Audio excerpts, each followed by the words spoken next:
سلام بر عشق، سلام بر جناب حجت الاسلام و المسلمین حسن روحانی، سلام بر رئیس جمهور محبوب ایران زمین آقای روحانی. ایول، امروز گل کاشتید. دلم خواست از همین استودیو از شما یه تشکر ویژه داشته باشم. آقای روحانی امروز در روزنامه بهار یه تیتر درشت زده بود که شما خواهان نظرسنجی هستین که این رابطه ایران و آمریکا سر بگیره یا نه.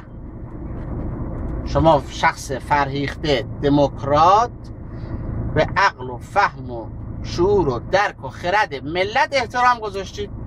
عالی، خیلی هم خوب بود و واقعا هم کارتون هیچ نقصی هم نداشت و ما واقعا سپاسگزاریم. فقط یه خواسته خیلی کوچولو از شما داریم، شما که الان اینقدر به هر حال پیش رفتید، یه خواسته کوچیک داریم که این چند تا نظرسنجی کوچولو اون زیر اون نظرسنجی بزرگم بگذارید خواهشاً. یک، این که از مردم بپرسیم ببینیم چند درصد خواهان همین رژیم جمهوری اسلامی هستن، همین کاری که این آقا امام راحل 35 سال پیش کرد.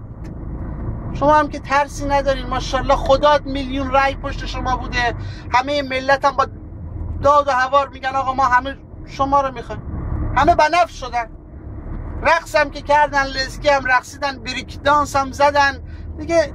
اون آقای ظریف هم که ماشاءالله خدات میلیون لایک میگیره فیسبوکش، دیگه چی میخواد؟ اون حسین آقا هم که از اون ور که هوای شما رو داره دیگه، همه چی بیست. دیشب آب از لب و لوچه این آقای نوبی تو بی بی سی داشت میافتاد، اصلا نمیدونه، همه شوق زده شدن، اصلا یه وضعی. حالا بماند آقا این نظرسنجی رو اون ریز با بنویس اون زیر، آقا ببینیم چند درصد خواهان این جمهوری اسلامی هستن.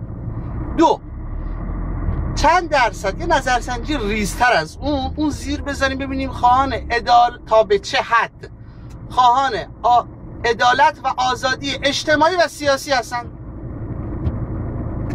شما که دیگه الان ملت رو قبول دارین دیگه، دارین به حساب میارین ببینیم ملت چی میخواد، اونم چند درصد از ملت.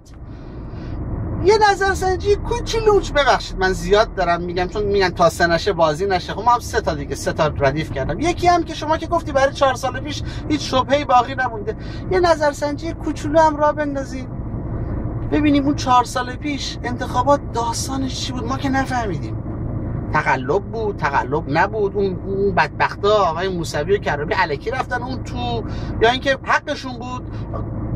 ببینیم ملت چه نظری داره. شما که ماشاءالله الان به ملت دیگه ایمان آوردی که عزیز.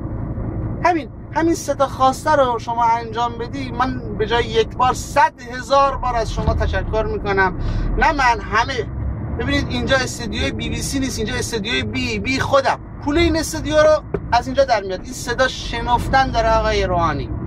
لطف کنید خدا همین انجام بدیم، ما تا 7 جد آواز شما نوکرت هم هستیم، قربان شما ارزی نیست. امیدواریم این نظرسنجی کوچولو ادامه داشته باشه، روشن دهن این اپوزیسیون بسته بشه، اینقدر از این راه دور نشینن این فسیل الکی برای خودشون ببافن. مثلا نشون بده شما که ترسی ندارین که قربان. فدای شما، روز شما خوش، با امید نظرسنجی های بیشتر. قربان شما.